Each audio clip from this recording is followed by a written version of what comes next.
Welcome to our Blockchain Revolution event tonight here at Workbench. Let's get a round of applause and let's get some excitement going.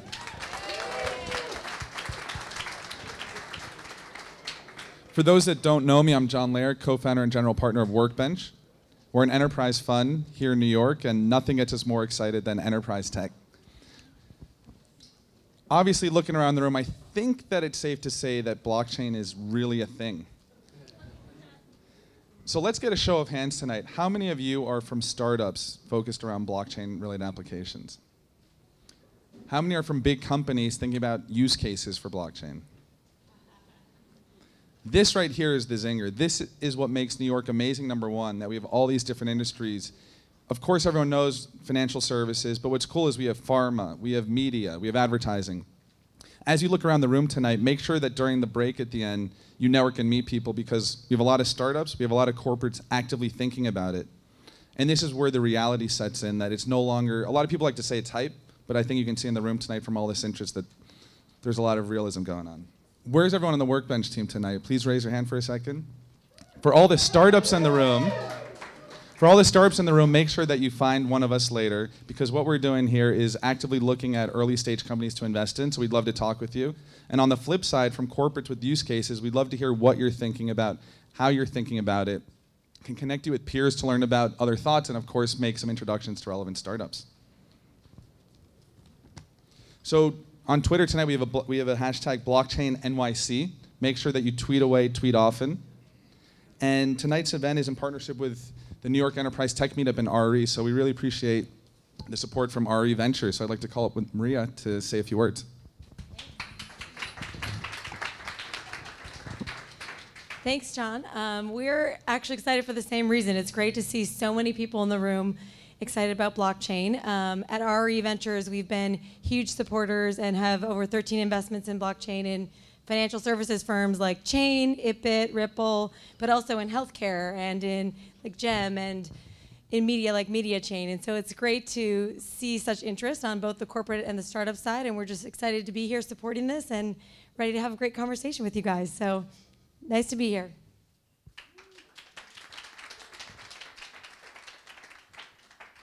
Okay, so my name is Daniela Ozerski, and I'm going to be formally introducing the one and only Don Tapscott. So first and foremost, good evening, and welcome everyone to this highly anticipated talk with the co-author of Blockchain Revolution, How the Technology Underlying Bitcoin is Changing Business, Money, and the World. Don wrote this book with his son, Alex, who not only shares his good looks, but also his passion for knowledge, idea sharing, and the hunt for the new. I know this because I had the good fortune of growing up with Don and his children in Toronto, so I've known him for quite some time. And if there's one thing I'd like to share about that, it's that Don has always been such an incredible mentor to me and my friends while we were growing up, and has always seemed to have had his hand on the pulse of what's next. So a little bit about what I'm doing here in this wonderful city of New York. I run operations at a company called Action IQ. We are a Sequoia-backed big data startup solving marketing's biggest problem, leveraging customer data. When I joined last year, we were a team of 12, and we are now 35. Our founders come from the Valley. One was a key developer in leading open source big data projects, Apache HBase and Apache Giraffe, and the other founded Aster Data, which was ultimately sold to Teradata in 2011. And so we know a little bit about big data here at Action IQ. We work here out of Workbench, who has done a fantastic job of putting this event together and has also been a wonderful partner in the community day in and day out.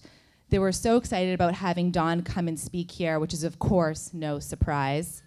Don is one of the world's leading authorities on the impact of technology on business and society. He has authored over 15 books.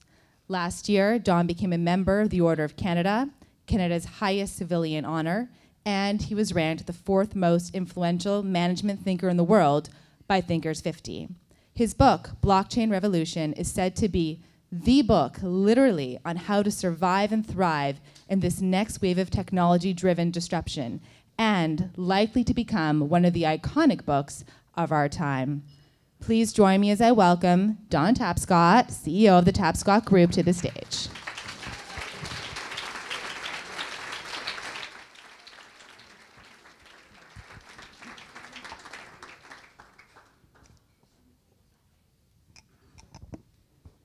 Thanks very much. I'm delighted to be here. And my daughter actually lives in this city. She's an executive with Casper. You know them? They're reinventing the sleep industry, and she's working tonight, so can't be here. But thanks so much for that very kind introduction, Daniela. And I'd like to thank Daniela, her company, and also RE Ventures, and the the other organizers of this event, among other things, for purchasing copies of Blockchain Revolution for all of you, because this is the way to buy this book in massive volume. And I want you to write this down, okay? Christmas is coming soon. I know for a fact you have friends. No, seriously. I'm trying to remember the first slide of my deck, and I think it might be a video.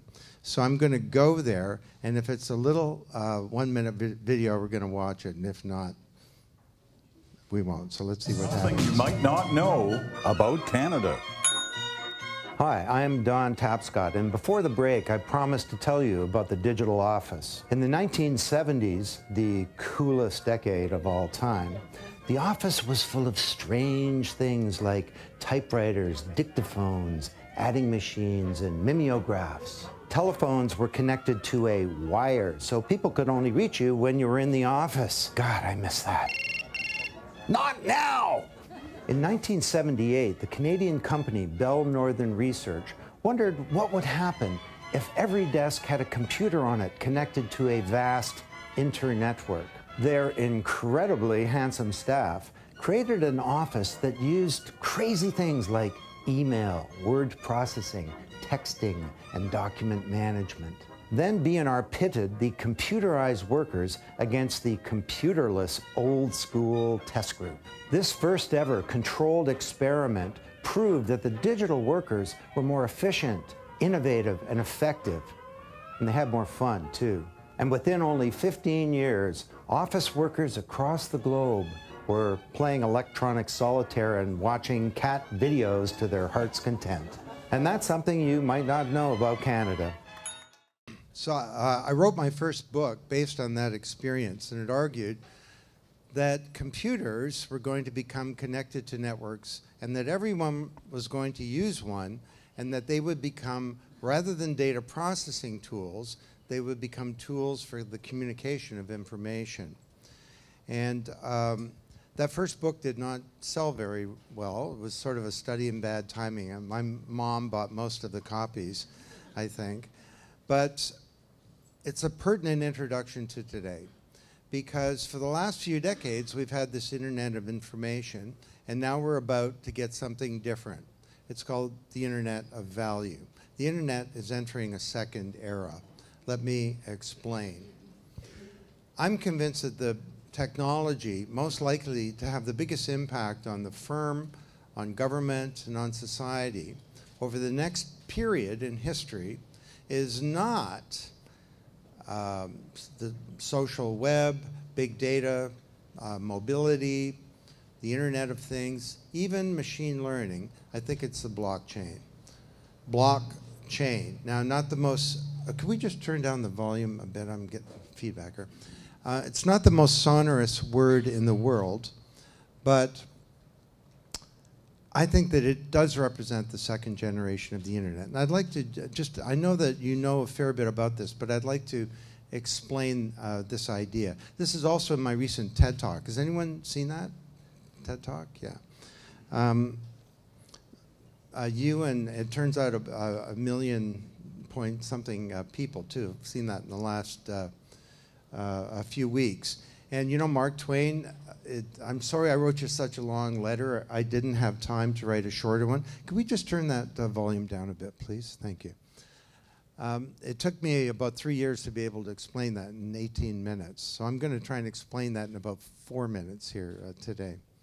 But since back in those days when I was at Bell Northern Research, we've had the Internet of Information. And when I send you some information, like a PDF or an email or a Word document, even with a website, I retain the original. I'm actually sending you a copy. And this is great. I mean, it's we've all had a printing press at our fingertips, and we've democratized information. But when it comes to the things that are at the core of our economy, things like, we're talking about assets here, things of value, money, stocks, bonds, premiums, contracts, loyalty points, intellectual property, things like art and music and other cultural assets, votes, energy, carbon credits. Sending a copy is a really bad idea. If I send you, Jeff, $100, it's really important that I don't still have the money and that I can't send it to Ian. And this has been called the double spend problem by cryptographers for a long time. And the way that we get around this in society is complicated because we have this problem from the 1994 cartoon that's still relevant today. Remember this? Most of you weren't born then, but on the internet, nobody knows you're a dog. It's true today that the challenge of identifying parties, authenticating them, and then doing all the other stuff to establish trust is difficult. So we rely on powerful intermediaries to do that. Middlemen like banks, credit card companies, governments, sometimes social media companies, and they perform all the business and transaction logic of basically every kind of commercial activity. They establish trust between the parties. They enable authentication and identification of the parties. They handle the clearing and settlement of transactions, and they keep records. And overall, they've done a not too bad job. But starting with 2008, we started to note some problems where this industry, or a core part of it, the financial services part, almost brought down the global economic system. And we were days, some people say hours away, from the ATMs running out of money and the beginning of a global depression. These institutions exclude 2.5 billion people from the global economy. They are based on, they're centralized, and they're based on central server technology, which means that they can be hacked, and JP Morgan, Home Depot, the CIA, you name it, has found that out the hard way. They slow things down. It takes a second, really, for an email to go around the world, but it can take money in a sort of digitized form, days or even weeks to move down the street in New York. They take a piece of the action. It can cost 10 to up to 20% to send money from the United States to the Philippines. They capture our data, and data has become the new asset class of this whole digital age, and that prevents us from monetizing our data and also from using data to plan our lives better. And overall, and this is tough for me to say, because over the years, I've probably been one of the leading advocates of the whole digital age. I've certainly sold as many books as anybody else. And when you look at the actual economic impact of the digital revolution on our economy and on people's lives today, we have growing wealth creation, but weirdly, we have declining prosperity.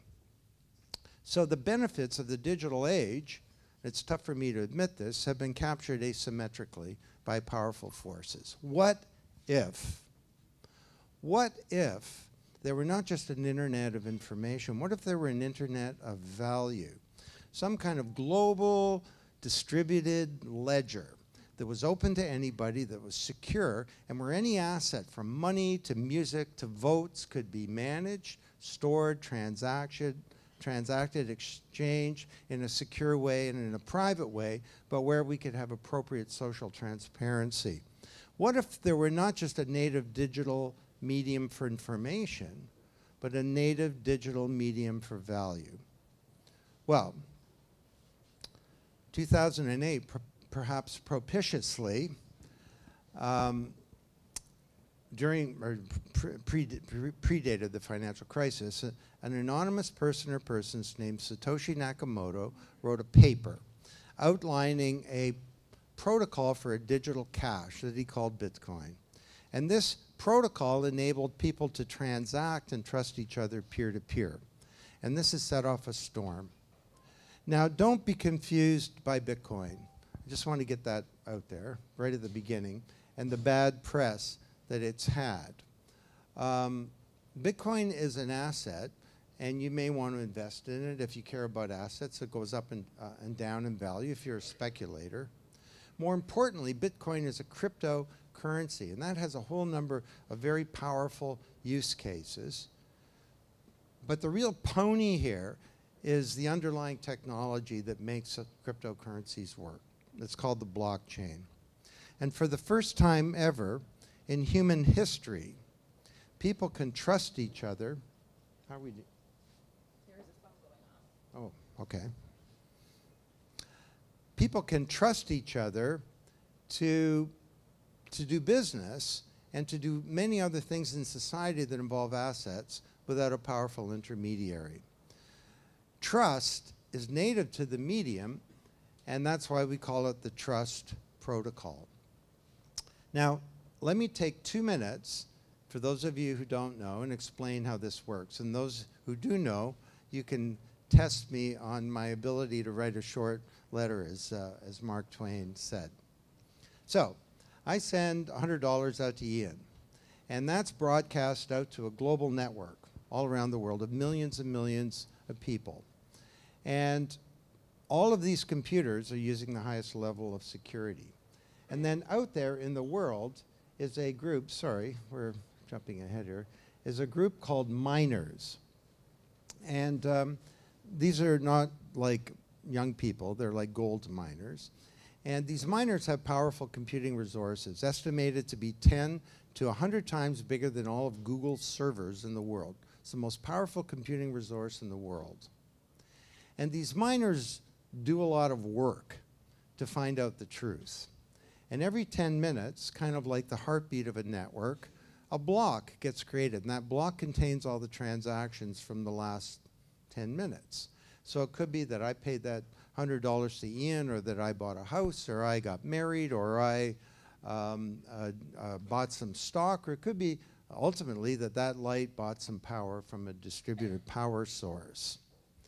And the miners compete to validate the block, to make a long story short, to find out the truth about what's occurred. And then this is the important part.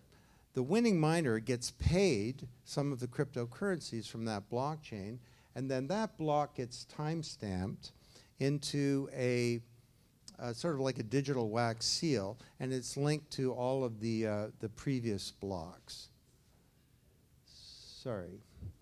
And so if I wanted to go and use that $100 and pay it again to Jeff, I'd have to hack that block plus all the previous blocks, not just on one computer, central server, but across millions of computers all around the world simultaneously, all of them using the highest level of encryption in the light of the most powerful computing resource in the world that's watching me to make sure I don't mess around.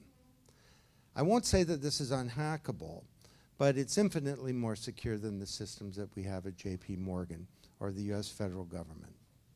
So that's it, a chain of blocks. Now, the Bitcoin blockchain is just one of many. There are others that are occurring. Etherium, created by a 19-year-old Toronto high school student named Vitalik Buterin. I just interviewed him last week in Vegas at a big conference. And Ethereum is an extraordinary blockchain because it has a whole bunch of capabilities. And the way Ethereum people would describe it is Bitcoin, or digital money, is just one of hundreds of applications for a blockchain. And using Ethereum, you can build smart contracts. And I spoke at the Ethereum Developers Conference in London, and hundreds of people in the room lined up all along the edges. And in the room were people developing extraordinary capabilities, any one of them that would completely revolutionize that industry.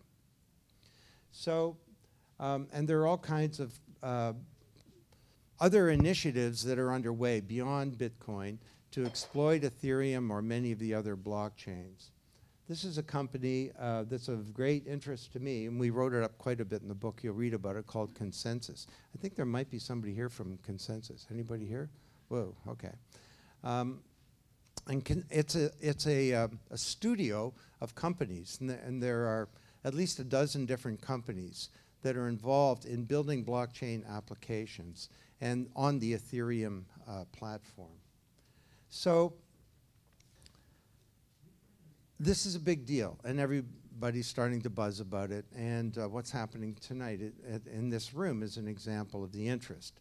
The Economist did a cover story called The Trust Machine. They described blockchain as the great chain of being sure about things, and they compared it to something previously.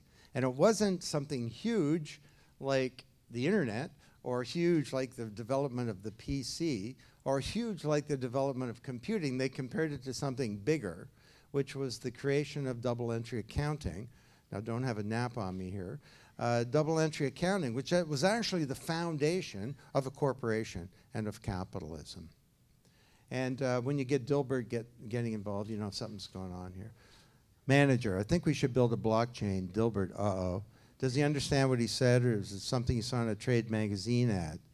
And so Dilbert tests him. What color do you want your blockchain? The manager says, I think mauve has the most RAM. So out in this audience, you know who you are in this. And of course, the manager's wrong, because everyone knows that chartreuse has the most RAM. I mean, give me a break. So 3 years ago, my son Alex and I started doing about a dozen research projects to investigate opportunities for blockchain. And it ended up in the book. And I have to say, he's not here tonight because he's out somewhere. But it's been a very joyous collaboration working with someone who shares your DNA. And I'm very, very pleased with the product. It's my 16th book, and I think it may be my most important. In some countries, it's being translated into 16 languages. In some countries, it's doing ridiculously. In Canada, it was actually competing with Harry Potter and an adult coloring book, whatever that is, as the #1 book of all books in the country. You're getting a copy. I hope you'll read it. And please go on to Amazon and do a review. And while you're at it, there are 2 haters on Amazon that have given it 1-star reviews. Could you downvote them, please? Yeah, frickin' Satoshi, that's who it is. So let me, many of you are entrepreneurs, or you're from enterprises, and thanks very much for that introduction to help me understand who you are. Let's talk about what this means for business, for competitiveness, and for entrepreneurship. I think it's a big deal. And I'm going to go back about 80 years to a Nobel Prize-winning economist named Ronald Coase. Anyone, does that name ring a bell for anyone? Okay, we've got a few economists in the audience. And he wrote a paper 80 years ago where he asked a deceptively simple question. He said, why does the firm exist? If Adam Smith is right, the open market's the best mechanism to determine how goods and resources and people and information and money are allocated in an economy, why isn't everybody an independent contractor at every step along the way in production? Why do we all have firms? And he said the answer is, and he won a Nobel Prize for saying this, the answer is transaction costs. And he talked about 4 classes of costs. The costs of search, of finding all the right people and information and assets in an economy to do something in an open market be prohibitive. So we bring that inside the boundaries of the firm, where we have org charts to find people and filing cabinets to find information. He said the cost of coordination, getting all these people to work together, of agency costs, of getting people to act in the interests of their shareholders and stakeholders. Said the cost of contract, imagine if every little activity in the economy were a contract, that would be prohibitive. And the cost of establishing trust. How do you trust someone that you've never met and you don't know? And you'll read in the book, we did an in-depth analysis of how blockchains are going to and are beginning to devastate all these classes of costs. And this is going to lead us into, I think, a period where the firm will become unrecognizable, a change to the deep structure and architecture of the corporation, of how we orchestrate capabilities in society to innovate and to create goods and services. So I'll just tell you a story to make the point.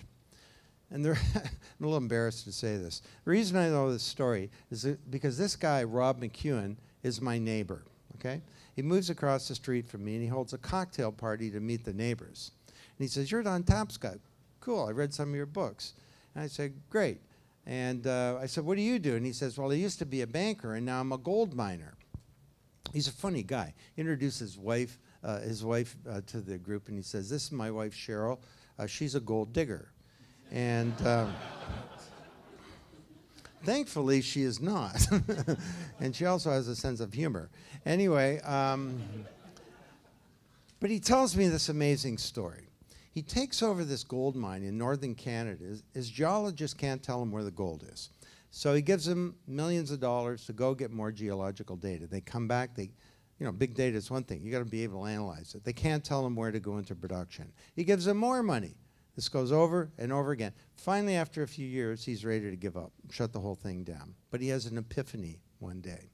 He wonders, if my geologists don't know where the gold is, maybe somebody else does. So he did a radical thing. He took his geological data, which in the mining industry is your biggest secret. He published it, and he held a contest on the internet called the Gold Corp Challenge. It was basically $500,000 in prize money for anybody who can tell me, do I have any gold? And if so, where is it? He gets 77 submissions from companies all around the world. They use techniques that he's never heard of. And for his $500,000 in prize money, my friend Rob McEwen found $3.4 billion worth of gold. The market cap of his company went from $90 million to $10 billion almost overnight. The value of Gold Corp today is over $30 billion. And I can tell you, because he's my friend, he's a happy camper. What did he do? He peered. And he thought differently about what is the firm and where do you find the uniquely qualified minds to do things? We all think talent's inside, right? Your talent goes out the elevator every night. Rob McEwen didn't. You know, some of the best submissions didn't come from geologists. They came from engineers, computer scientists. The winner was a computer graphics company that built a three-dimensional model of the mine. So this was using the Internet of Information. And I'll tell you, there's nobody more excited about blockchain for changing the way you orchestrate capability than Rob McEwen today. Now, I want to make a point about this that's kind of stunning. In the book, you'll see this chart, and we talk about 4 general classes of businesses. And on the bottom is automation from low to high, and on the ordinate is complexity from low to high. So the upper left quadrant is your company. If you're a big company on a blockchain, you become an open network enterprise, and you do the kind of things that Rob McEwen can do, only on steroids. At the bottom here, low complexity and automation are smart contracts. They're just like what they sound like. They're agreements between people that self-execute, contracts that handle all the policing, enforcement, and payments, because the contract has a bank account of cryptocurrency. On the right here are autonomous agents. These are high in automation, but relatively low in complexity. It could be something in a Coke machine trying to learn about what people in that neighborhood are interested in buying. And then at the upper right quadrant are high complexity, high automation. We called this the distributed autonomous enterprise in the book. We said, is it possible to have a company with no CEO, no management, and no people? It would be smart contracts and autonomous agents on a blockchain. It could have lots of shareholders. In theory, this could work. And then Alex and I, we thought, are we going to publish this? It sounds pretty sci-fi. You know, we're trying to make the book relevant to today. We decided, no, we're going to publish it. Shortly after the book came out, an organization was launched called the Distributed Autonomous Organization. And this organization had no CEO, no management, and no people. Who has heard of the DAO in this audience? Okay. So essentially, it was an incubator and a fund for investing in blockchain startups. Its first job was to go raise some money. So this entity made of software on the Ethereum blockchain went out, and in 3 weeks it raised 160 million US dollars, which was 10 times bigger than any crowdfunding campaign in history. And for those of you who are investment bankers, you're not going to like the fee structure either. You know, 2 and 20, or 20 and 2. This was 0 and 0. And this led into a massive conversation with all kinds of bankers and technologists and so on. Now, we can talk about this in the discussion. The DAO has basically been shelved as a project, because what happened was there was a flaw in one of the smart contracts in the software, and that enabled someone to go and move some money, $50 million, from one part of the DAO to another part where eventually they could get it for themselves. So the project was shut down, but let's not throw out the baby with the bathwater here. We're in the early days of some profound changes to the corporation. And Bob Dylan, you know, there's something going on here, and you don't know what it is. So let me just whip you through 7 business models. Think about your business that you're trying to build and which of these you might be, or how, if you're a bigger company, how you might exploit these. Number 1, we call them blockchain cooperatives. So it's very fashionable these days to talk about, it's very fashionable these days to talk about the big disruptors and the sharing economy and so on. And we've got Uber and Airbnb and TaskRabbit and Lyft and so on. Most of you in this room would know that these are not really sharing economy. They're successful precisely because they don't share. They aggregate services together and sell them. And that's created a $65 billion, it's $70 billion now, corporation called Uber.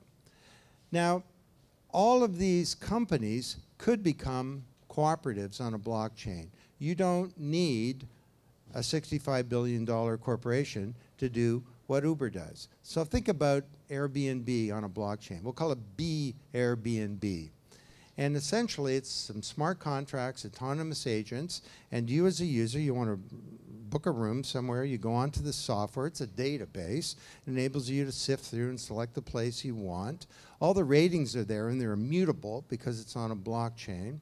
The platform, B Airbnb, handles all the identification, authentication of the parties. It does the contracting, and it's a smart contract. And when people fulfill their responsibilities, there's a banking system, a payment system built into it. Now, there are projects underway to create the equivalents of Airbnb or B Airbnb. So get ready. Is it possible that the big disruptors could be disrupted? Number 2, the rights creators.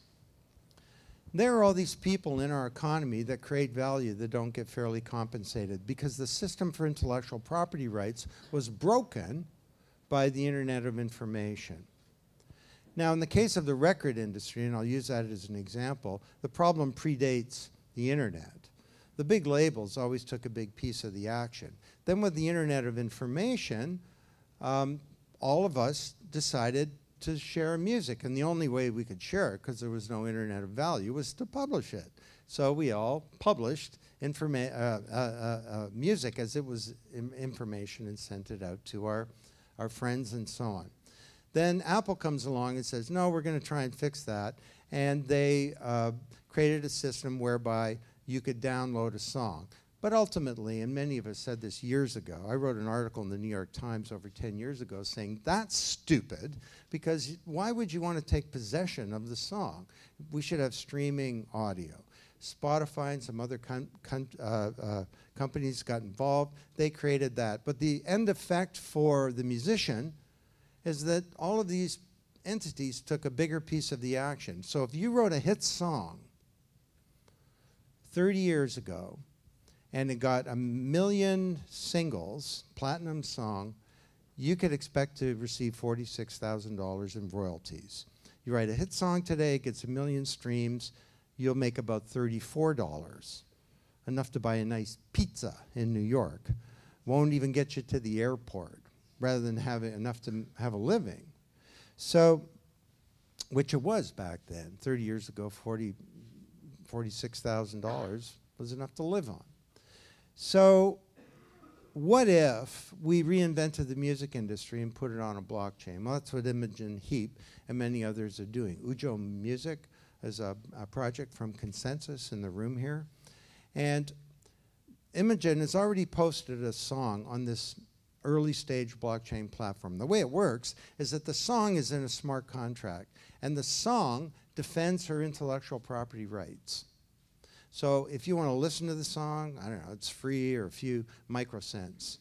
Go to a provider like Spotify. If you want to remix the music, that's different. You want to put it in your film, that's different. You want a ringtone, that's different. The song becomes a business.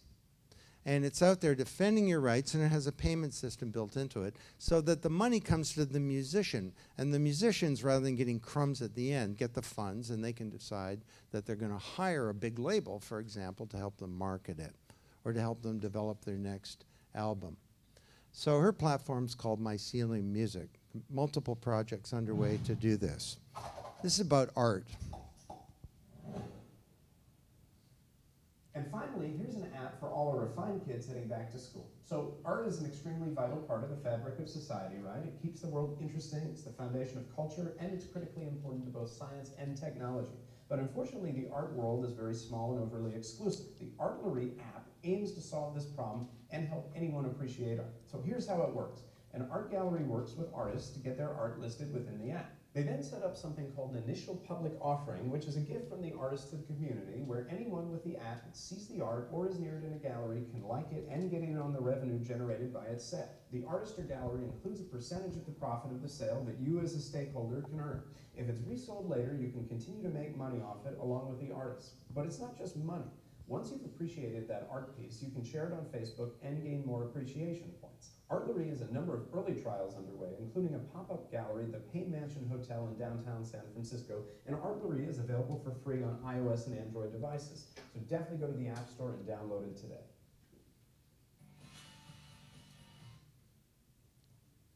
So this is a piece of art that I own. It's hanging in my house, actually. And it's a blow-up of a euro. It's a tiny little, tiny part of a physical euro. And there are 10 pieces like this, and they come together to create an original work. The original work is owned by somebody in London. And if you like this, the value of my part of it goes up, and as does the value of the original work. And you also get benefit from liking this. Now, this is based on blockchain. I bought the piece of art using Bitcoin, and we have a huge opportunity now with art to understand the provenance of art. You know, who actually made this? Where has it been shown? Who's owned it over the years? What's all the value that every time the art has been sold? And it's like music. The art becomes a business, sort of defending the artist's right.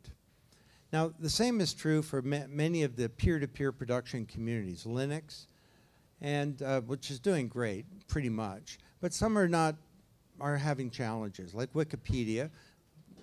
Many people talk about how it's stalled or it's having a difficulty recruiting people. Well, imagine if we built a reputation system into Wikipedia, or Reddit, that when you went on Reddit, you were restrained from being a total maniac in your comments by having your comments contributing to your reputation. Or imagine if a payment system was built into some of these peer-to-peer platforms, whereby the really big contributors of value received some of the value that they created. I'm going to speed this up so we can have a conversation. The re-intermediaries. So some of you historians may remember in the digital economy, I talked about re-intermediation, the creation of new value. And this has now been amped up because of blockchains. So the biggest flow of funds from the developed world to the developing world is not corporate investment, it's not even foreign aid. it's remittances, right? The global diaspora, people who've left their ancestral lands and they send money home. This is 14% of the Philippine GDP.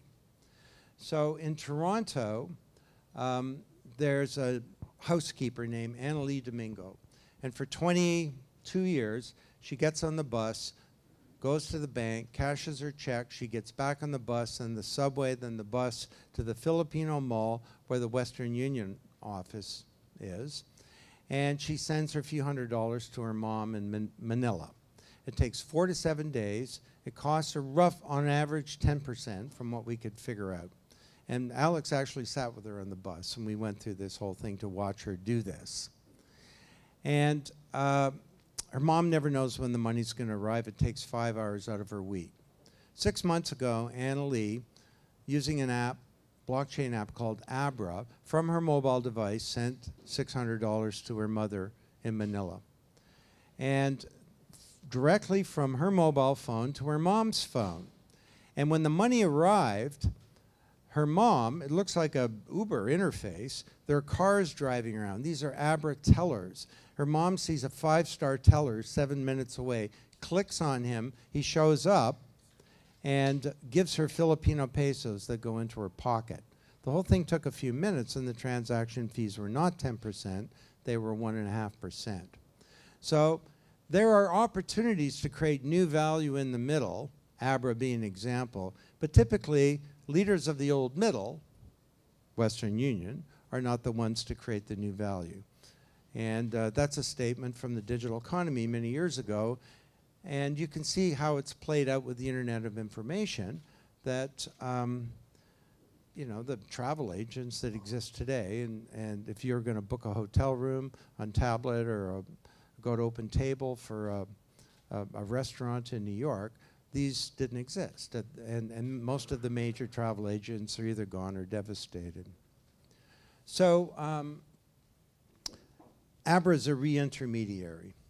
Number 4, I think supply chains are going to be based on blockchains, and how exciting that would be. In fact, we're launching a big research project on blockchain applications, multi-million-dollar project that's digging down. If any of you from large companies, it's expensive, come and see me afterwards. But one of the themes that we're working on is, what does this do to supply chains and to asset management, where every single thing in a supply chain can have an immutable record and its provenance can be understood. As a consumer, you should care a lot about this. Imagine going into a supermarket and scanning that pack of burgers to understand everything about where those burgers came from, right back to the parents of the animal and all the antibiotics that they've taken and what they've eaten and how they moved through the supply chain and how long it's been sitting in the shelf and so on. So this is already being implemented in the diamond industry. Conflict diamonds, a huge problem, contributed to hundreds of thousands, maybe millions of deaths in the world. And now with Everledger, diamonds are going on a blockchain. And through a multi-stakeholder collaboration, this problem has pretty much come under control. So blockchain's a new supply chain. The physical world is becoming animated, the Internet of Things. But the Internet of Everything is going to need a ledger of everything. So when that light bulb buys some power off an auction for the New York distributed power grid, and part of that power is coming from your solar panel on the roof, Visa isn't going to settle the transaction. Okay, it's not going to be a Visa payment. That light needs to have a reputation so that the power source knows that it can always sell to that light because it'll get paid. And all of this is going to occur on a distributed ledger. And there's some really exciting opportunities. I picked power here because it's so pertinent in New York. So when we did the book launch in New York City, it was hosted by NASDAQ. And the room was full and lots of buzz and all these Wall Street people. Then at the end, is there anyone here from NASDAQ, by the way? No. And at the end, an executive from NASDAQ got up and he said, "You're probably wondering why we would be enthusiastic about a book like this. Because didn't someone here say that stock markets could be eliminated by peer-to-peer exchange of stocks on a blockchain? And he says, well, that may or may not occur, but we're not a stock market company anyway. We're a technology company, and we know about making markets. And so we got a bunch of projects going on. Let me tell you about one. And he showed us how NASDAQ has got a platform to reinvent the electrical power grid. And on stage is an electrical panel, a solar panel where the sun shines on the panel, power goes out into the grid, and it's sold in a peer-to-peer way, not wholesale. It's sold at retail rates, not wholesale to Con Ed or something like that. And we watched the Bitcoin dripping into this guy's account on a computer as the sun would shine on the panel. So think about the opportunity here to reinvent the old industrial age power grid and create something very different. And we've got the microgrid on the blockchain system in Brooklyn that's already underway and is doing well. Platform builders. Let's just talk about financial services for a sec. Anyone recognize this machine on the screen? Rube Goldberg. He was this engineer and cartoonist who built all these crazy, complicated machines that would do a very simple thing like crack an egg or open a door. Well, it kind of reminds you of the financial system, doesn't it? you tap your card in Starbucks, and this messaging system, it's not actually money, it's messages, go through, could be 10 different companies, some of them using 1970s mainframes, and then 3 days later, a settlement occurs. Well, that's just one example of how this system is based on some legacy technology that will be blown away. Imagine if the payment and the settlement were the same activity. It wouldn't be a 3-day settlement period. It would be a 0-second settlement period. So you're going to read in the book, and I think this is just great stuff. Alex did this, actually. He dissected the financial services industry and said, what does it actually do? And he says, well, it does 8 things, actually. It identifies and authenticates and attests to value.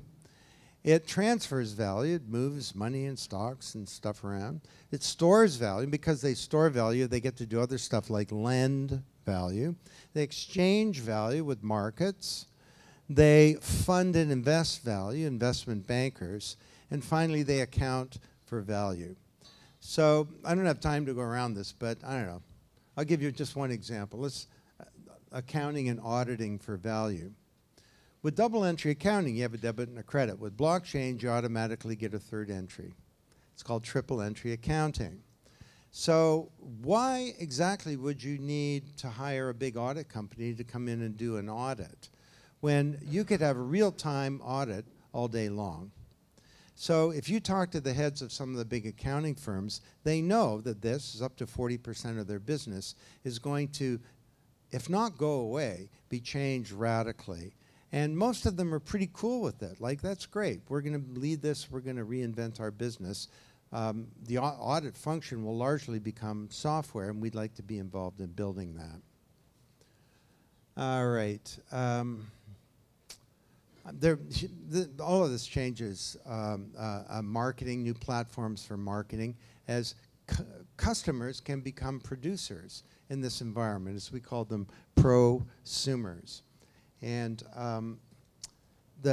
we can see this, the early days of this, with the Doritos Crash the Super Bowl contest. I don't know if any of you have seen that, but Doritos held a bunch of contests basically every year, and it says, you create an ad for the Super Bowl, and we'll run them on the Super Bowl.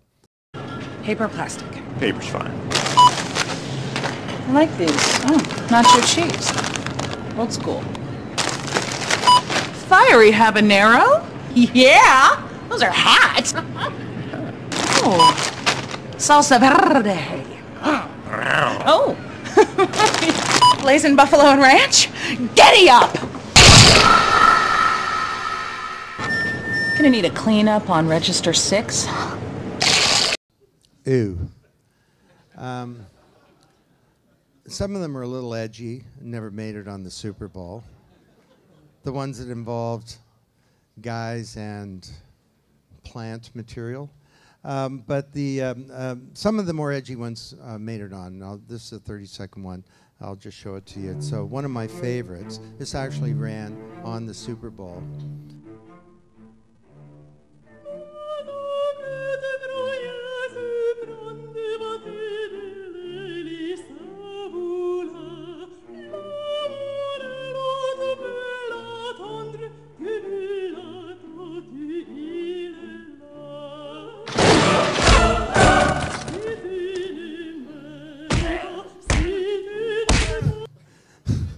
I mean, what ad agency is going to dress somebody up in what is clearly a mouse suit and have them beat up your customer? But apparently, for the Doritos demographic, that just makes you want to chow down big time. So all of these new platforms, the financial industry needs a new transactional platform. There are going to be platforms for turning customers into producers, and Microsoft working with Etherium and so on. And the final one is big data. So data is a new asset class, and we have these data frackers. You know, fracking, horizontal mining for gas and other oil sometimes. And we have these data frackers that are capturing this massive value. So here's one that I thought you might find interesting. It's called Data Miner. And what happens is they view everyone on Twitter as a sensor, and every tweet as a data point. And so they've detected a pattern here, an explosion. 5 people have said there's an explosion. So that goes to CNN and or to people shorting markets or all kinds of other places that have signed up for Data Miner. And sure enough, CNN's got a crew there before the police have even arrived.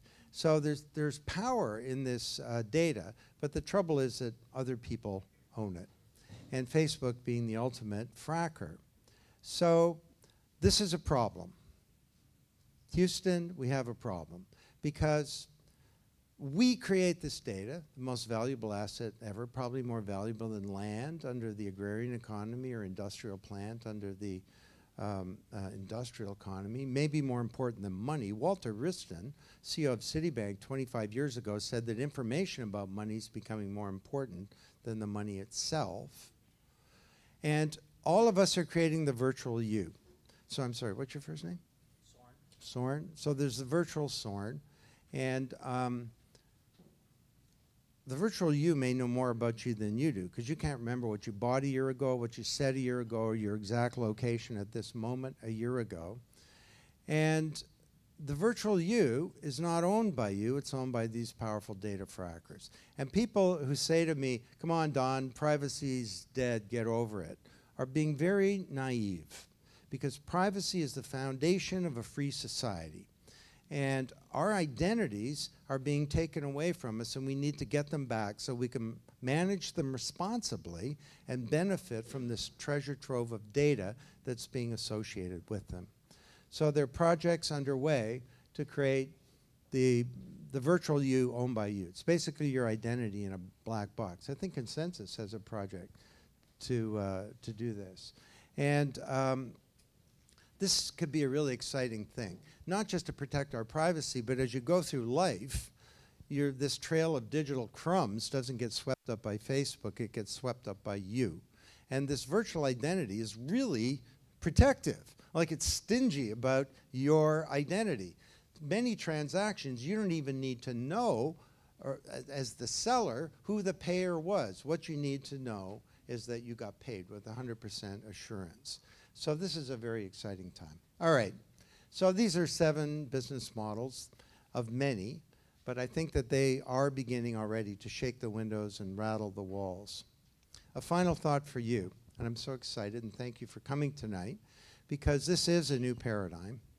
And when you get a new paradigm, it's a mental model. They put boundaries around what we think. They constrain our actions. And they're often based on assumptions that are so strong that we don't know that they're there. And when a shift occurs, these things cause a leadership crisis because they're received with coolness or worse. Vested interests fight against change, and leaders of old paradigms have great difficulty embracing the new. How will we find this leadership for change. And the implications right now are huge. Just to end, speaking of the unspeakable, the current election, we have a crisis of legitimacy emerging of our democratic institutions. It's not just in America, it's around throughout the Western world. More and more young people agree with the bumper sticker, "Don't vote, it only encourages them." Youth voting has been declining for a decade, year over year, in OECD countries. And now we have a candidate saying, yeah, actually the system is legitimate. And it's fixed. So we're going to have to make some very profound changes to democracy to move forward. Imagine a second era of democracy where the first we had these representative institutions, but there was a weak public mandate, citizens were inert, there was no transparency, and politicians are beholden to powerful forces, big money. Imagine a second era based on a blockchain where you not only have e-voting, and e-voting will never work without a blockchain, because you need to know 100% that my vote was cast, it was cast for the person for whom I voted, and it can't be moved to somebody else, and furthermore, that it's private. And blockchain's the only technology that can enable that. But not just that, your vote is coupled into a smart contract where the politician is beholden to you before funds get allocated in government, or maybe before they even get paid. And they're accountable to citizens and not to the big money that put them in power. So we have an exciting opportunity to create a second era based on transparency, accountability, and a culture of public deliberation and active citizenship. It's an amazing time to be alive. So people say, well, are you optimistic? I am quite, but I'm not a futurist. And to me, the future is not something to be predicted. The future is something to be achieved. And we need to find the leadership to bring about this change. And leadership typically doesn't come from the top of governments or organizations.